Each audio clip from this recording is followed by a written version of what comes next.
You mentioned that Mike Mayock had more to say. He was asked how the black players were handling the news, given that it was a racist comment that started this whole ordeal. Here's what Mike Mayock had to say. I've talked to several of the black players. Okay, I think we've reached out to a bunch of players, black and white. Everybody's got emotions and feelings.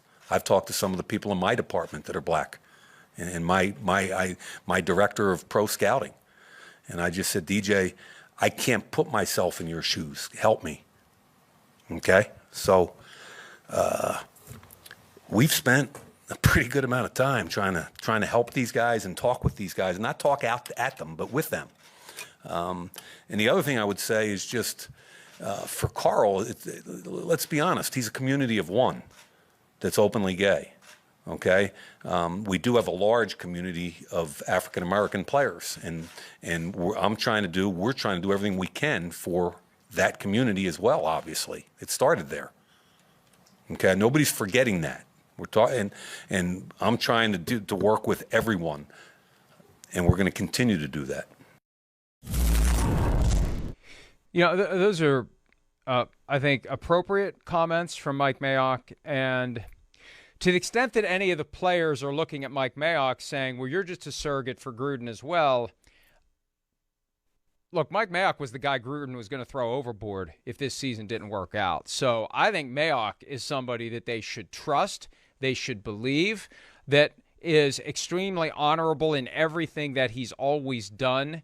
And I think that the best thing for the Raiders, frankly, is that Mayock is now in charge with 51% to the 49% that Rich Bisaccia has. And frankly, if you got 51 in that setting as it relates to the roster, you got 100, because you're the one that ultimately makes the call, and there's nothing that anyone else can do about it. And it used to be Gruden 51, Mayock 49. Now Mayock's in charge. And look, there's been criticism of some of Mayock's draft picks, but let's not be so naive to think that those were actually Mayock draft picks, because Gruden gets who he wants. So this actually could work out well for the Raiders, because now Mayock's going to have a chance to breathe. He's going to have a chance to lead. And between Mayock and Gruden, frankly, the franchise is in far better hands with Mayock.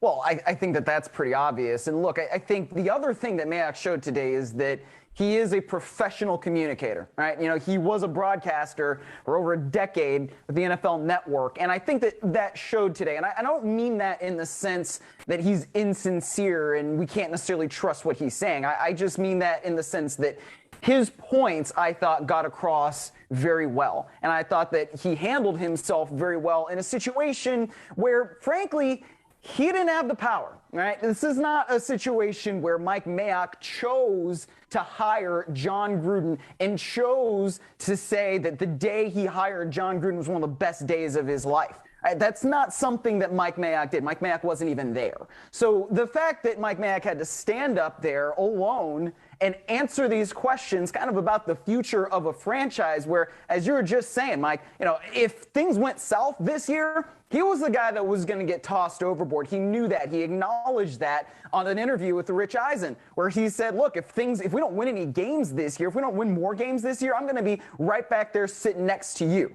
All right? So this, I thought, was a good showing of leadership by Mike Mayock to come out there and say the things that he said and address everybody in the way that he addressed them, because that team right now is pretty rudderless when you think about the fact that Jon Gruden was in charge of the football operation. He's gone. And then you had Mark Bedane, who's the president of the business operation, and he also resigned, and not necessarily in the same way that Jon Gruden did, let's make that clear, but he's also not with the franchise anymore after a long time stewarding the business side of that franchise. So they need somebody who's a strong leader and can just basically calm the waters right now. It seems like Mike Mayock can do that.